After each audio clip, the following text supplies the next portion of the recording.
छत्तीसगढ़ में बीएसपी से गठजोड़ के बावजूद क्यों डरे हुए हैं अजीत जोगी? आखिर हाथी से अजीत जोगी के डर की असली वजह क्या है? इस साल के आखिरी में होने वाले छत्तीसगढ़ विधानसभा चुनाव को लेकर मायावती की बीएसपी और अजीत जोगी की जनता कांग्रेस छत्तीसगढ़ ने चुनाव पूर्व गठबंधन जरूर कर लिया है, लेकिन इसके बाद भी अजीत जोगी की टेंशन अभी कम नहीं हुई है। बीएसपी के ट्रैक रिकॉर्ड को देखते हुए उन्हें चुनाव परिणाम के बाद हाथी के बिदकने की चिंता अभी से सताने लगी है। दरअसल उत्तर प्रदेश में बीएसपी सुप्रीमो मायावती पर सत्ता के लिए गठबंधन धर्म नहीं निभाने का दाग लग चुका है।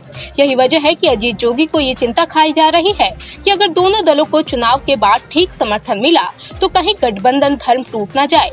सूत्रों की माने तो जोगी इसी सोच के तहत सहयोगी दल के कोटे वाली सीटों से भी अपनी पसंद के उम्मीदवारों सेट करने में जुटे हैं। खबर है कि अजीत जोगी बीएसपी कोटे की सभी 35 सीटों पर अपनी पसंद के उम्मीदवारों को उतारने की कोशिशों में जुटे हैं। जाहिर है अगर जोगी ऐसा करने में सफल होते हैं तो चुनाव के बाद रिमोट उन्हीं के पास रहेगा।